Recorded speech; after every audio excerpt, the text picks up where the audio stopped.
Get started.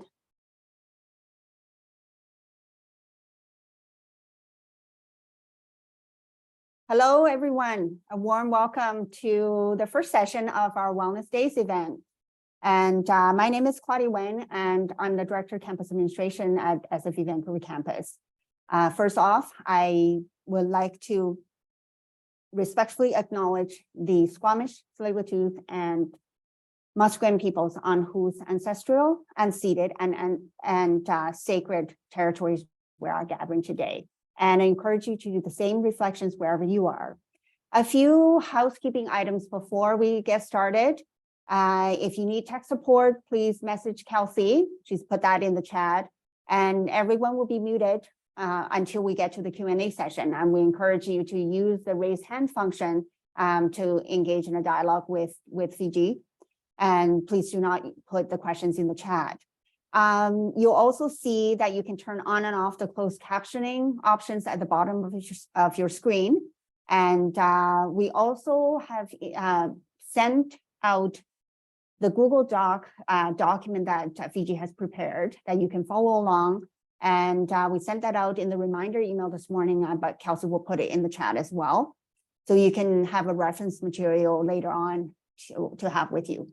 So we just had the spring equinox last week, and it's very timely for this spring seasonal wellness session, and to kick off a great year of seasonal wellness at our SFU Vancouver community. And we have Fiji McAlpine as our speaker. She is a renowned yoga instructor, and she's one of the founding teachers featured on doyogawithme.com. And years ago, in fact, our office, we've actually shared the website before during the summer month when we didn't have our in-person classes. So some of you might have taken classes with Fiji online. And Fiji teaches yoga classes, yoga teacher training programs, and retreats and workshops around the world to connect with her global yoga family and to share her love for this practice. And she really has this unique combination of her ability to connect with her students, and then her deep knowledge of yoga, Ayurveda, chakra systems, and then her unique teaching style. So you'll see when you, if you can join us on the Thursday class, you'll see like it's multi-level classes, and she is so well structured, and she will really make it work. So please join me in welcoming Fiji McAlpine. Over to you, Fiji. Thank you so much for this opportunity. And welcome everybody thank you so much for coming here. I know it must be difficult to pull yourself out of this glorious day, and being in sunshine is part of our seasonal wellness. So I acknowledge your efforts in being here. Maybe you're able to join from a warm, sunny place as well.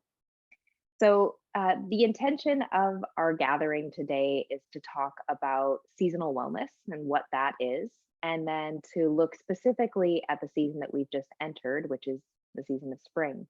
This is a very nice season to start this exploration with, because it is a time of returning growth and renewal.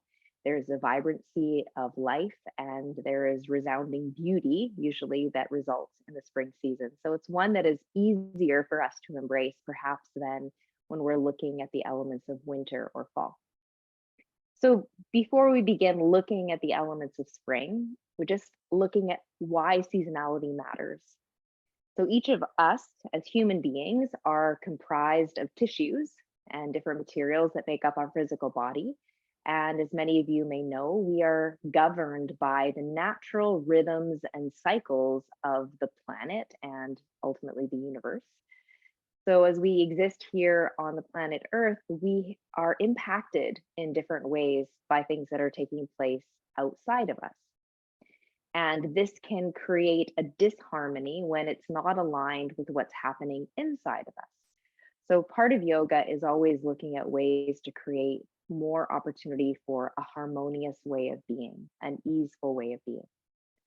So when we think about how the physical body is impacted, we can think about things like the lunar cycle. The lunar cycle actually governs how the female human cycles through every single month. So it's not necessarily as woo-woo as so many people might think of, oh, I'm impacted by these cycles and these seasons. We actually physically are impacted by cycles and seasons. And Ayurveda, which is the sister science to yoga and is actually the longest standing medical system in the world. It has roots that are as far back as 5,000 years. And even all of the ancient Asian medical systems that we are heavily learning from and relying on today have their roots and their foundations in the approach created by Ayurveda. Ayurveda is directly translated as the science of life. So it's a medical system that looks at things in a little different way than we do here in the West. Ayurveda looks at how humans can live optimally, how they can thrive, and how they can thrive in a holistic way. So we're not just looking at the physical body, but realizing that our wellness is comprised of how our physical body is doing, but also how our mind is doing, our mental fitness and well-being, and even our emotions, and how all of these are interrelated and interconnected. We also think a lot about energy and prana moving through the body. So we've all had different experiences where we may be having a strong emotion. You can think of grief or anger or excitement. These are three really good ones to think about. And how the emotion itself can cause a physical feeling in your body. Think of a time when you were experiencing intense grief. You felt it physically in your body. Anger, we often feel in our stomach, burning in our stomach. Excitement as well can be a vibrational feeling inside of your body. So when we think that our emotions can create a physical impact, we realize that connection. And the same is true the other way. So something happening in our physical body can impact our emotions or a way of mentally being and interacting in the world. So Ayurveda wants to take into account that each human being is comprised of many different parts, and that wellness means having wellness in all of these areas, not just one. In the West, we have a tendency to look at the medical model as categorizing and diagnosing disease in the body. So looking for the problem and then trying to fix usually just the symptom of the problem. Whereas Ayurveda is looking more at an approach that starts with prevention. And when we think of prevention, Ayurveda really looks at two main prevention medicines, and those are food and lifestyle. So the two things that we're doing on a daily basis that have impact on our body and that ultimately often lead to disease. So Ayurveda is trying to look at wellness from way back here in the beginning, whereas the Western medical system kind of only pays attention when it gets close to the end or to a problem zone.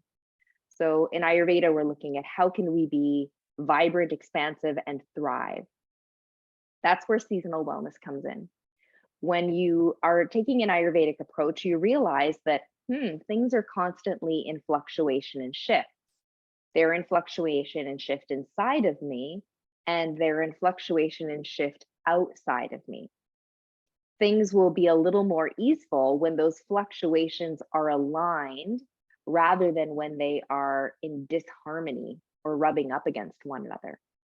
So we start to look and observe the natural rhythms that are taking place, things like the seasons or the lunar cycles, those different things. And we notice how they may create shifts in our own body. And then we look at ways that we can help to support an alignment so that we're moving at the same pace as what's taking place in the seasons. So at this time of year, especially, we're moving into spring. There is a sense of wanting to become light and to emerge and to grow and to be energetic, which makes a lot of sense because we're coming out of a season where we were drawn more inward and we were resting and kind of incubating a little bit. To make this transition, however, there's some things that we need to do because you don't just go from one state of inertia into a state of movement and energy. So there's some ways that we can make our transitions between seasons more easeful on our body and more easeful on our mind. And we'll cover some of those today.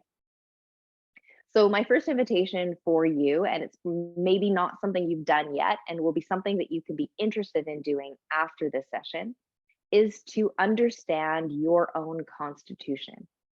Ayurveda is not a one size fits all type of a medicine. It actually acknowledges that every single person is unique and has their own unique combination of elements that make up their physical body, elements that make up their mind and their perceptions, their emotion, and the circumstances of life that they have gone through. And all of those will impact our wellness. So your constitution Ayurvedically is something called your dosha. In Ayurveda, each person has something that they're born with, which is a certain combination of elements that will lead them to be more sensitive to certain things or have preferences in certain ways. There are three main doshas, the tridoshas. The first dosha is kapha, which is the earth element. And the next dosha would be vata, which is the wind element. And then we have pitta, which is the fire element. Pretty much everything in our material world is comprised of a mixture of these three elements together. And each season has a dominance of one of these elements. And it's important to know what your constitution is so that you're able to adjust accordingly when the season outside of you shifts into a dominant element. So, for example, easy, if you're somebody who has a heavy kapha dosha, so you're predominantly an earth element type of a person, and you're in the season of winter, which is also very kapha dominant or excessive in kapha energy, you may have a hard time feeling motivated to move. You may feel even heavier than you normally do because you've got double grounding earth energy happening at the same time. So knowing what your constitution is going to be very important when you're considering how to cultivate balance. In contrast, if you are somebody who is very vata energy, very windy, very kind of flighty, high energy, high anxiety, easily agitated, that type of a person moving into the season of fall, where vata energy is higher, you may notice that during the fall, you become heightened in all of those things. So again, you would need to know how you can cultivate the balance there. So in the handout that I gave all of you, there is a little link to Banyan Botanicals, which is just a very easy Ayurvedic site to learn a lot about Ayurveda. And they have a fun, easy, and free dosha quiz where you can go on there and most people can get a sense of what their constitution is, if they're kapha dominant, vata dominant, or pitta, or maybe what combination of those things. So I encourage you all to check out your constitution so that this will make more sense when you take it into that individualistic approach of realizing this is the information I'm given, but then I need to add in the extra filter of who I am as an individual and what that means to me. So when we transition into spring from winter, we're moving from really heavy and usually fairly static and still kapha earth energy, where we kind of have this state of inertia, the state of stillness or coming in and huddling into our cave. This is also a potent time of year, however, where we're able to conceive. So we think of this as the womb of winter, where it's in that inward expression that we're able to, out of something that is nothing, create the brand new. So now we have this conception that's happened in winter and we emerge towards spring where there's a quickening. And the quickening is that first rush of growth. Right now in the Pacific Northwest, we're seeing that there is an eruption of everything that was swelling inside of the earth, moving to the earth's surface and actually becoming visible. So this is where the growth becomes something that is apparent. What happens to us physically and mentally in spring is that because we're in tune and we're aligned with nature, and because we also are cyclical beings that are seasonal in nature, we get an inner stirring or quickening. There's a funny saying, you know, my kids have spring fever, and they really do. I taught in elementary school for years, and it's a phenomenon. Children get spring fever. kids are more connected with nature than we are as humans or as adult humans. We kind of pull away from that as we get older sometimes, but they're still very impacted by it. So you'll see their shift in the seasons quite easily. So there is an awakening of energy that's happening at this time of year. And a lot of people describe it almost as like an inner itch to get out there and to do something. Sometimes they don't know what it is that they need to focus on, or maybe it's a lot of different things. There's just this bubbling up and effervescence of energy that is leading you forward. So we're starting to listen to that at this time of the year and moving towards that sense of yearning for lightness and the ability to move. So in order to get that lightness, we need to find a way to shake off the last little bits of heaviness that are the kapha cloak. As we're coming out of winter, we still kind of have that heaviness that's with us that we're trying to shake off. And one of the things that you'll notice a lot of people do at this time of year to help with the shaking off is the idea of spring cleaning. It's another phenomenon that happens at this time of year. You observe it around the world. At springtime, when there's more light, we start to clear things away. And we're doing this again because there's this sense of needing to shed the old, to shed anything that feels heavy, and to create space for the new things that are trying to emerge.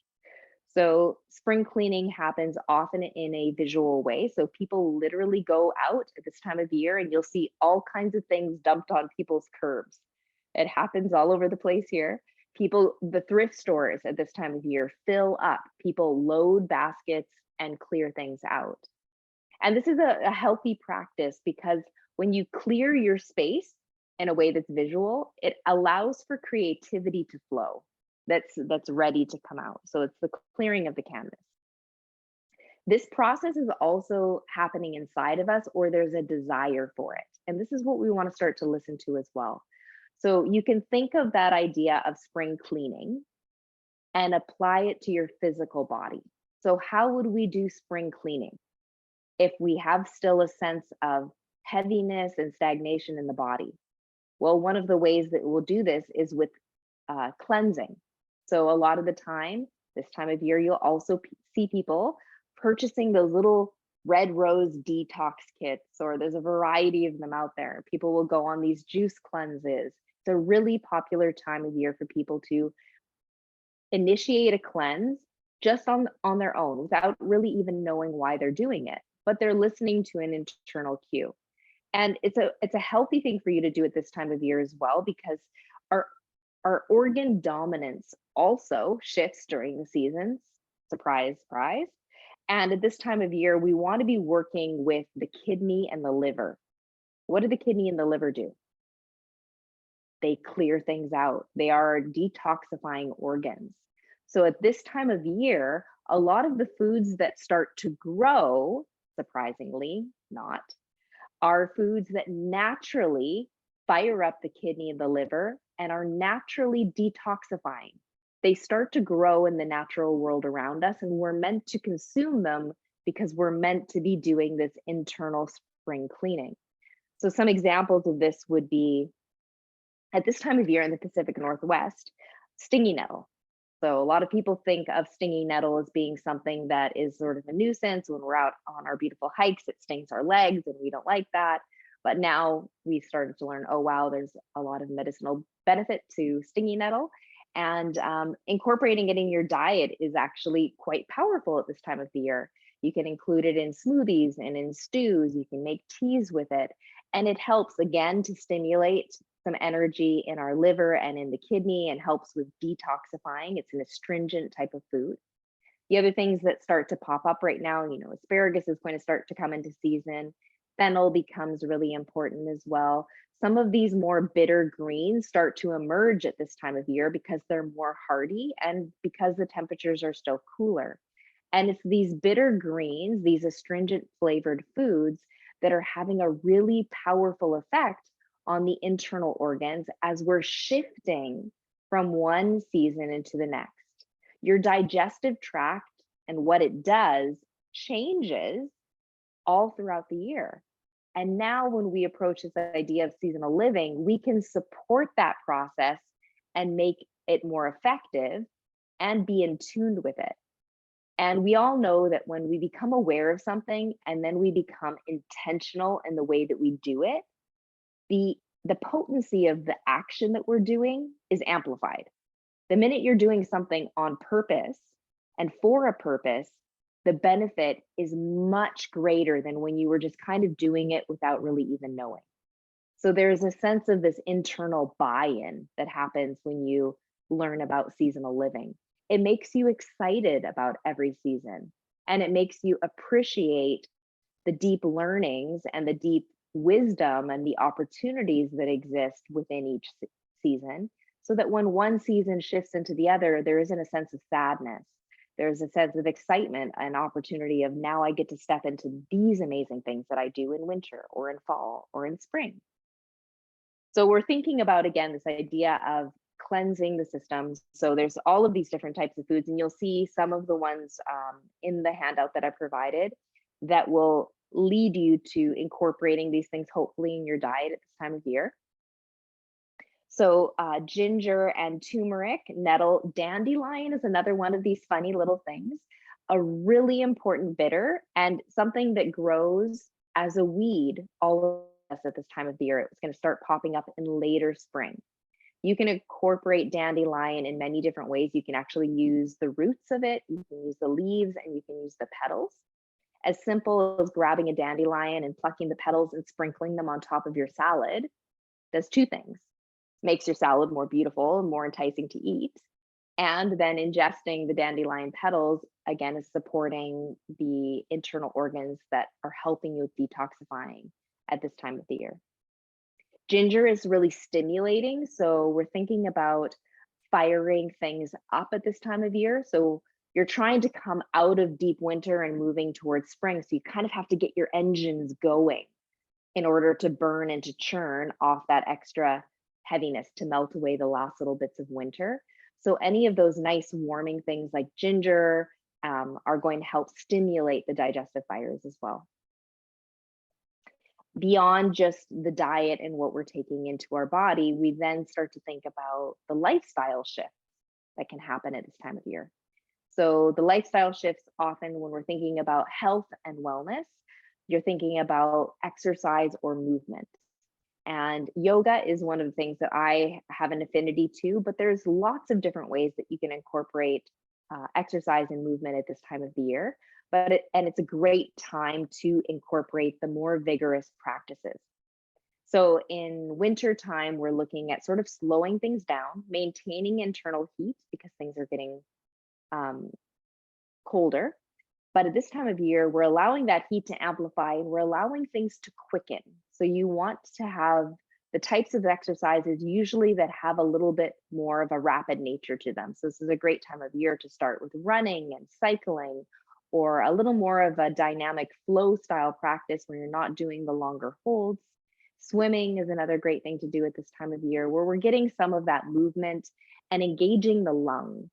So in Ayurveda, we're looking at elements in lots of different ways. And one of the elements that we're interested in is waste. So you have different waste products that the body creates. It's important to move those out of the body. Ama is sort of like a building up or a residue that can exist in different ways in the body. And we have an excess of ama in the lungs near the end of winter and as we move into spring. So it's important to kind of clear that last bit out so that we have the sense of lightness. So again, this physical activity where you're expanding your lungs in a way that's greater and getting that cardiovascular fitness going and expansion is going to help to lighten things up. Coming back for a moment actually into some of the foods that you'll see listed on your sheet, one of the amazing staff here had mentioned that their seasonal allergies are kicking up. So some of these foods that are listed actually help to support with seasonal allergies. So when you're looking at dandelion and nettle and fennel, these all have really great antihistamine types of effects. So you can use food as medicine. And we're especially looking at using food as preventative medicine. We want to help the issue before the issue ever starts to happen. We want to prevent disease from taking root by maintaining healthy, fertile soil, which we think of as our body. And essentially, when you're really honest with yourself, your body is just a heap of soil. Our body is kapha, it's flesh. It's an accumulation of everything that you have eaten since the day you were born, all here sitting with you. So we're thinking about how do we maintain this soil, because that's the most important thing. So using our lifestyle and using our food in this beautiful combination of creating a bed of wellness for ourselves is really what the Ayurvedic side of seasonal wellness is really all about. When we look at crossing now and pulling it more into the realm of yoga, which is where I go as well. So I have these sort of dual loves of Ayurveda and yoga. We're thinking about what's taking place at a yogic perspective at this time of the year. And this is where seasonal wisdom comes in, and then the yogic practices come in. So the seasonal wisdom that we're learning at this time of year is that as we're entering spring, we're entering the realms of the sort of the second and the third chakra, where the second chakra is associated with water and fluidity. And if you live here for any length of time, you know that spring is actually one of our wettest seasons. And this is why the beginning of spring is this interesting fluctuation between cold, dry earth, which is actually what's happening in winter, to warmer, wet earth, which happens in early spring. So we still have kapha energy, which is why we're trying to balance ourselves out by firing things up. But we're realizing that it's a different type of kapha energy. It's a very wet energy. Kapha actually translates to that which flourishes in water. So vata energy is more healthy when it is saturated. One of the reasons is that it softens. And when it softens, things can grow and things can emerge. So we're looking at sort of this softening. So we're in the water element of the second chakra. And this is also the element that is associated with our creativity and expressing that creativity. So this is a great time of year when many of us begin to feel inspired.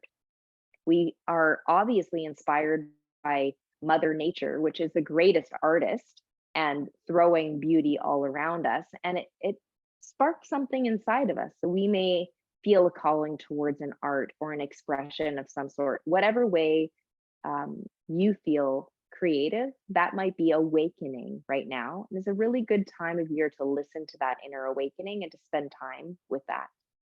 And then in tying with that, we move up to the third chakra, which is associated with fire, which we need right now to melt away the last bits of winter. You guys may even know a couple of weeks ago, we had still a couple strange lumps of snow sitting in different shady spots. So we need that heat to awaken, to melt and warm the earth up so things can grow. And also the fire element, what it does for us as individuals is that it inspires us to get out there and do. So at this time of year, there's actually a lot of action or karma that needs to happen. At this time of the year, this is when the most karmic energy should be taking place. Karma is an interesting word that a lot of people misconstruct because society takes yogic words and then uses them sometimes a little bit incorrectly. So a lot of people think that karma is, oh, if you do something bad is going to happen to you. And that is part of the understanding of karma, but karma translates to action, the energy of action. And we learn quite early on, like Newton taught us, which is for every action, there is an equal and opposite reaction. So the idea of understanding action may then lead to the fact that if you do something now, it may lead to something later. But karma is going to shape the path that you're going to walk in the future. But it's also just understanding and harnessing this energy that is action in itself. So each of us today is going to do a variety of things. You're going to do a bunch of things physically. You're going to do a lot of things mentally and some things energetically and emotionally. How much of that are you going to do consciously? Probably 50% if you're already on this path of consciousness and expanding. A lot of people doing things maybe 30% consciously. Think about every single thing you do. When you walk to where you're sitting right now, were you conscious when you were doing it, or were you working on default? So we think about all the actions that we have in any given day. We do a lot of them, but bringing some intention to it. So that is going to just take the karma energy of doing, and it's going to just guide it in and gather it and focus it. And when you guide anything in and focus it, it becomes more impactful and more powerful. So at this time of year in spring, we're looking at harnessing the karma energy. How can I gather my energy of action and decide to point it in certain areas and become more aware of what I'm doing and how I'm doing it? So this is a great time of year where projects start. So a lot of people start projects in spring. The enduring energy and sustaining is a completely different thing that we'll have to talk about at a different time. But a lot of people have the ability to gather that action at this time of year and start. And that's a really beautiful thing. So you'll see people outside their house, they start with the yard work, they start on a project outside.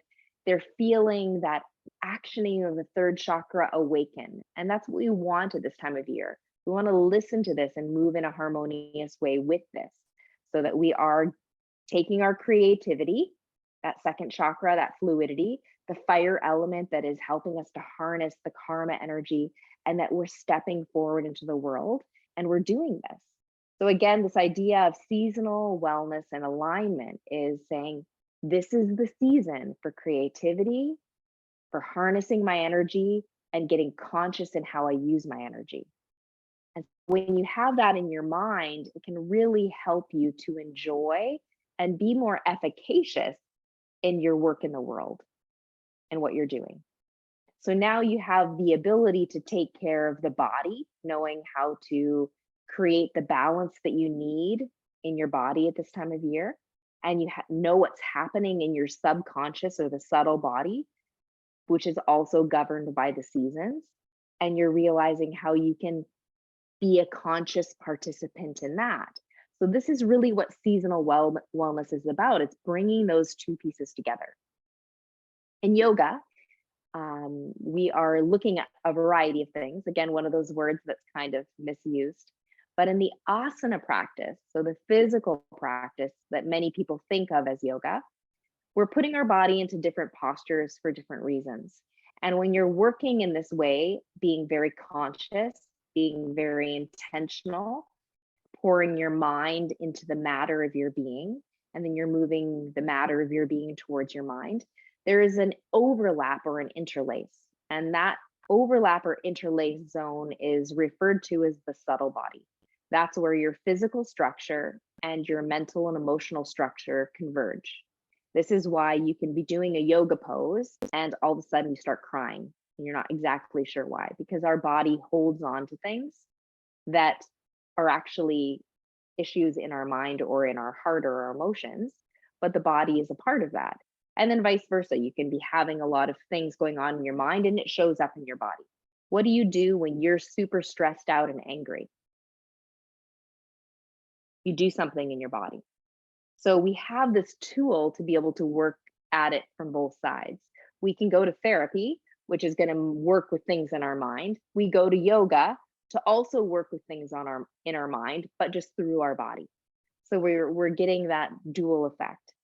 So when we're thinking about the subtle body system, we're thinking about that convergence. So now in our seasonal awareness, we realize, okay, I've got to take care of the physical body, got to take care of the mental body. And then when they come together, there's that harmony and health. And the chakra system, which I love talking about and exploring deeply, it exists in this layer here. So it is an energetic, subtle body system, and it regulates how we feel on both levels, how we feel physically and how we feel mentally and emotionally, and how those things play off of each other all the time.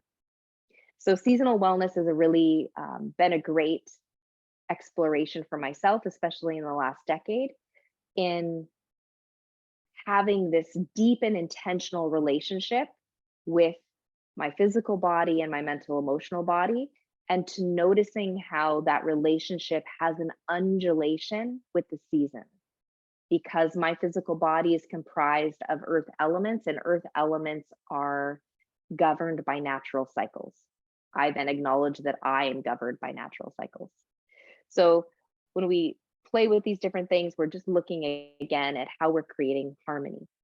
The last part that I have on your sheet when we're thinking about spring is the Asana and Pranayama guide. So this is how we can bring this again into action in our physical practice. So at this time of the year in yoga, what we have a tendency to do is to incorporate movements or asanas that are impacting the areas that we've talked about. So we know that we've got a lot of shifting that's taking place in the torso during the spring. So we're thinking about doing twists. Twists are naturally cleansing, and they also apply pressure on different points in the body. Sometimes they're putting pressure on organs. So we talked about kidney pressure and pinching the liver. So sometimes back bends and deep twists, or things like revolved warrior, where you're taking spinal flexion and you're pinching one side of the waist at a time, is an important practice to be doing. You'll see some of the deeper closed twists as well, really firing up the third chakra at this time of the year. So you'll see that come into practice. And those sort of lighter, brighter movements. So just Surya Namaskar, which is sun salutation, embracing the light. In your pranayama as well, you can have that light energy coming in. So pranayama is a word that is used to describe breathing techniques to move energy. Prana is energy. And one of the fastest tools we have as human beings to change the way that you're feeling in any given moment is your breath. Your breath also will exaggerate the way that you're feeling in any given moment. So if you are angry, think about how you're breathing when you're angry. If you're sad, think about how you're breathing when you're sad. And if you're in love, think about how you're breathing when you're next to the person you're in love with. So those just different examples of how our breathing pattern changes tremendously based on what's happening in our mind and in our hearts. So if our mind and our heart can impact the way that we're breathing, we again notice that things are a two-way street. The way that we are breathing can impact our mind and our heart. So one of the best tools that we have to shifting our energetic state or our mental state, if we're in a place that's suffering, is by quickly shifting the breath. So pranayama is a series or a collection of practices that allow us to shift our mental and energetic state with different breathing techniques. At this time of the year in the spring, we want to be harmonizing ourselves with that light and bright energy. So we're going to do pranayamas that will invigorate us and that will stimulate fire and really awaken us. So one of them that's really easy to do is, and it's kind of fun, I think we could all do it together, and it will just demonstrate again how quickly you can shake the way that you feel. So we've all been sitting, taking a lot of information in. So your body energy might be feeling a little bit stagnant. So sit tall wherever you are. Give yourself some space as well, because it's going to be a very powerful one. It's called Bastrika, or the bellows breath. The bellows are like big, powerful winds. And you're thinking about creating a sense of internal heat and sort of friction and blowing and clearing things out, anything that needs to be shaken out. And you can actually do Bastrika in a way that's even more powerful when you incorporate an arm movement with it. So the arm movement is your arms go up on the inhale, and then you pull down on the exhale. And you're going to breathe through your nose, and you're going to breathe forcefully on the inhale, forcefully on the exhale, and have balance between the two. Inhale and exhale will be the same amount of force. You're all muted, and I'm the one who's spotlighted, so don't worry about what you look like or what you sound like either. No one's going to hear you. So this is an opportunity to really experience the potency of pranayama. So everybody sit tall. Maybe roll your shoulders a few times into place just to loosen that up. Remember, spring is the time to start new things, try things that are outside of your comfort zone. So when you're ready, you can join me. You can take your hands up, inhale, exhale.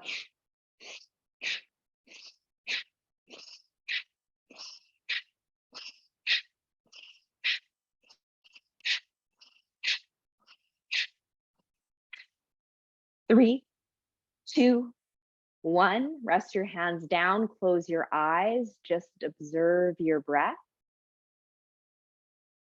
Observe sensations in your body, sensations in your mind.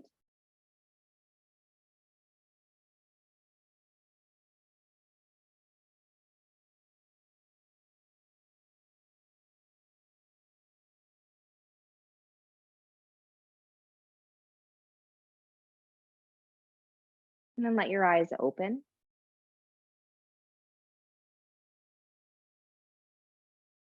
What you hopefully notice and observe, first of all, is that you're awake. All of a sudden you're here, you're fully here. And that's a gift, right? That's consciousness. Days go by so quickly, moments pass by so quickly. You're awake right now. So it's a great thing you can do if you're feeling stagnant and you need to refocus on something. You need to go in for a second round of something and be recharged, re-energized. Or if you've just had an experience that made you feel heavy in some way, or you're holding on to something that isn't mine to hold, 2 minutes of Bastrika is a way to clear it out so you're not carrying it with you throughout the rest of your day. So again, just a powerful technique in the way in which we can shift the way that we're breathing, to shift the way that we're feeling and the way that we show up.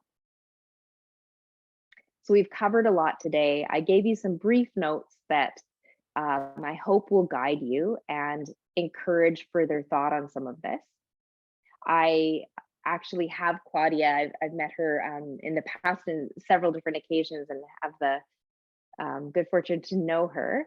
And she's part of a seasonal wellness program I do called Yoga Year, where we actually explore in depth every season, how to align yourself, what foods to bring in, what physical practices to do. So this is sort of just the tip of the iceberg in what you can learn about seasonal wellness. But I really encourage you, if you found any of this interesting, to just inquire on your own and to learn about these practices and how you can embrace every season a little more fully. And if you have any questions about any of this, if you're interested in the chakras or anything else and want to ask questions even beyond this, you can always reach out to me and ask questions later on if you're interested. And we'll share my contact info after as well. But right now, I do want to open up the floor. We did set some time aside for anyone who may have any questions or comments, or sometimes an aha moment, or just anything that you feel might be worthy of sharing with the group, because we all learn so much more richly when we learn together. So I think that Claudia had said as well that if anyone has any questions, just to pop your hand up. I can't actually see everybody, so I'm hoping you, Claudia, maybe you can see everybody. Maybe I can switch to you. Is it maybe because we have your spotlight? Oh, there we go. Now I can see everybody. Okay, yeah. All right, so don't be shy. Any question is welcome. No question too small.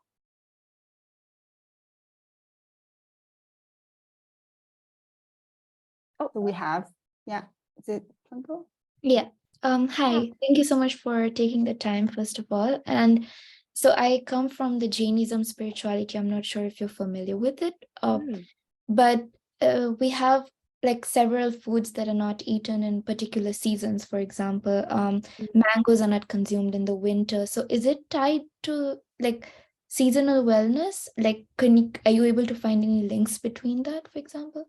Yeah, so it is, a lot of that is tied to seasonal wellness as well. So eating certain foods, but this would be interesting too, because there's two philosophies on this. One of them is where a lot of the philosophical or seasonal wellness was created, that's being offered, and then where you live now.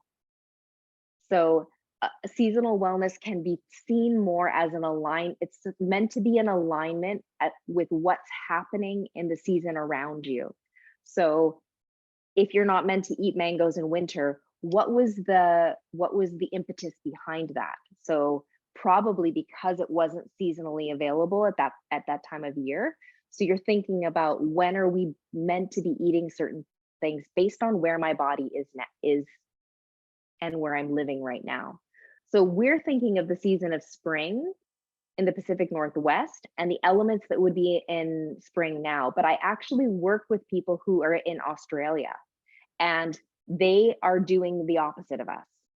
So they're applying all of the seasonal wisdom that is, whatever season that they are experiencing at that point in time, in their alignment. So you want to be thinking about what makes sense for you where you are right now. And it would be that overlap. It's a fantastic question though.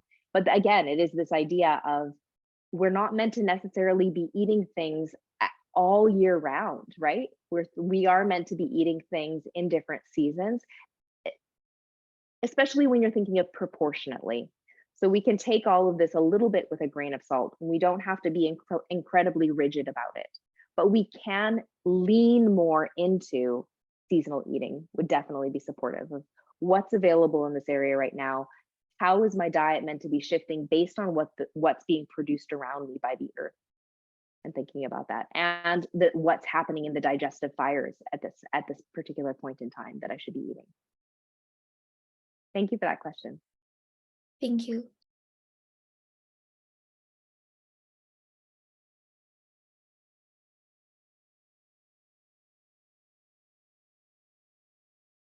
Somebody try. Okay, there we go. Kelsey, yeah. Kelsey. Hey, thanks, Fiji. I have kind of a random question that when you were talking about, I think it's called doshas, like the earth, wind, and fire, like, is that related at all to, it just made me think of, how everyone talks about like they're an earth sign or a fire sign or water, or I think it's air or something. Are those like at all connected? Or I know those signs I think are connected to your like birthday, I think, but anyway, it just popped into my head and I was just wondering if there's any connection there. Well, astrology would come, of course, from some of the Ayurvedic understanding as well. And it is this idea too that different elements, what astrology is saying is that different people will be impacted by different elements, which is the foundation of Ayurveda. Different people are impacted or have tendency towards a certain element. So some people very much have a tendency towards kapha, or a tendency towards pitta, or a tendency towards vata. And when you start to really learn about the elements and the doshas, you all of a sudden walk around the world and you're like, that person's vata, that person's pitta, that person's kapha. You can see it really quite easily, and you can see how they get agitated by different elements as well. So it is related to astrology. And so again, where does everything come from? Where are the seeds? When you're looking at Ayurveda, you're looking really at some of the very beginning of all of science, all of medicine, all of mysticism comes right from the seed bed. So we are learning where the beginnings of all of that came from. Thank you. That's super interesting. I'm going to take that quiz. I'm curious. Yes. Yeah. It's really informative, and it's really fun too, because it's so on the nose most of the time. You're like, oh, wow, that makes a lot of sense. And then the other great thing too is the more we know about ourselves, the better care we can take care of ourselves. So it's just a way of knowing ourselves better, because if you know, oh, I have a tendency towards that, and the way to balance myself out is to do these things, then all of a sudden you realize, oh, I can feel a lot better in different ways when I know what the balancing element is. Yeah, I think I just want to share a little bit about the dosha type. I think it's really informative. And then some people might have a mix, and some people might have like one or two kind of more dominant. Like for me, I'm a wind type, like I was saying to Fiji when I started the yoga year, it's like, holy, that made total sense. You know what? And I have a friend of mine the same way. So then really having a hard time in the fall going into winter, and then because you're not grounded like with that wind energy. And so it's quite interesting kind of to know. And then and when you know about the different seasons and how you can embrace the different seasons, then it's a very different perspective. So rather than feeling, some people are feeling bad in certain seasons, but then like Fiji said, how do you balance that, and how do you find ways to cope with the things that maybe make you more kind of vulnerable in certain seasons? And that comes like really good wisdom comes with that. I think I saw a message, but anyway, I can't find it now. I think Mandeep or somebody was asking about essential oil. Is there like a particular essential oil that's good in particularly for the different seasons? Yeah, so Ayurveda, if you are looking at essential oils as well, so there are lots of different oils that are recommended for helping to balance the different doshas. So there are different combinations for Vata. There are different combinations to help balance Kapha.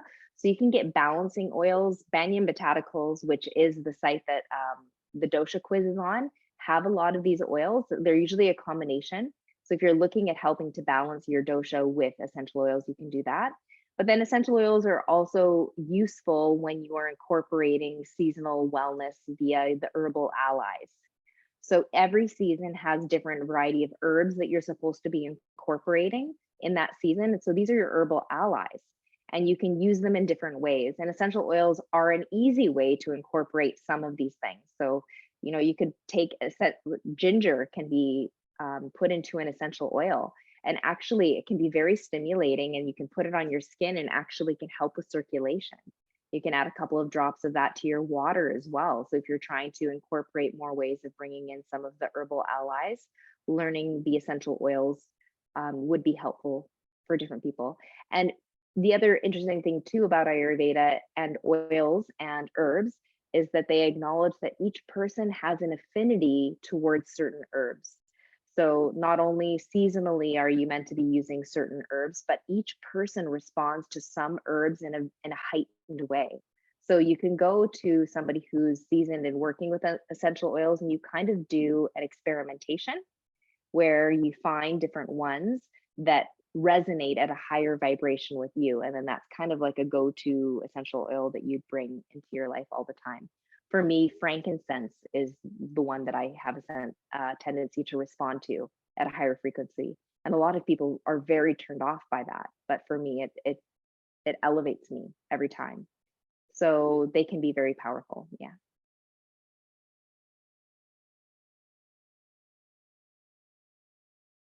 Great. I think Fiji is, well, we're right on time pretty much. You've got right on time. So we're going to go into just the closing piece. And maybe let me just mention that about the Thursday classes. We have our Thursday, we're going to have a practice. It's a multi-level practice with Fiji. Is yoga for spring.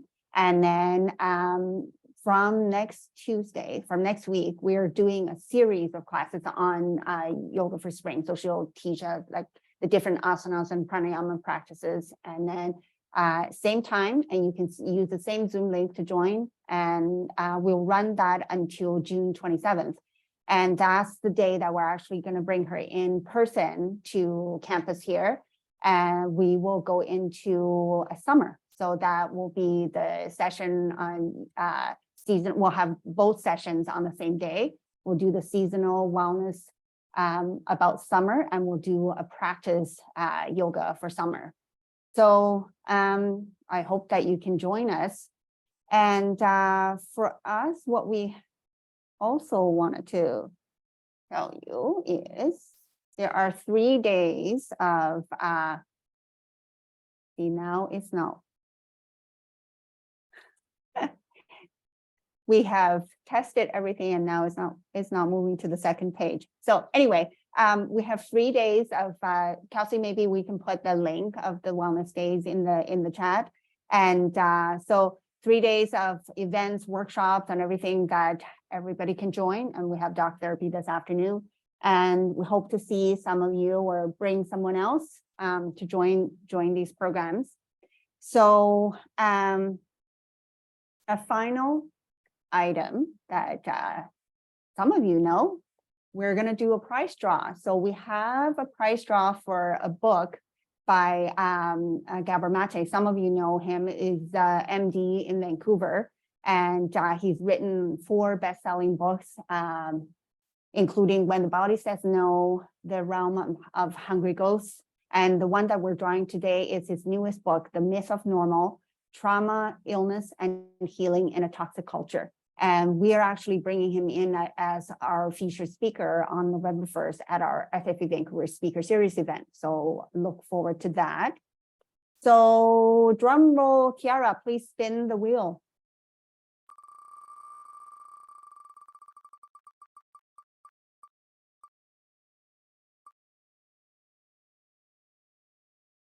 Corinne.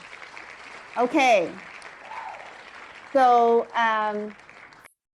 the winner can come to our office, like we're at the Harper Center 2000, and then come and pick up the book from us, and then come and join us for some other events.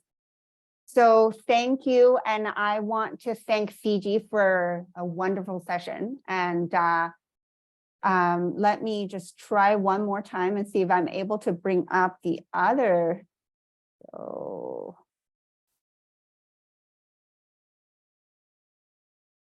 because I have the full screen on that thing now. Oh, hang on.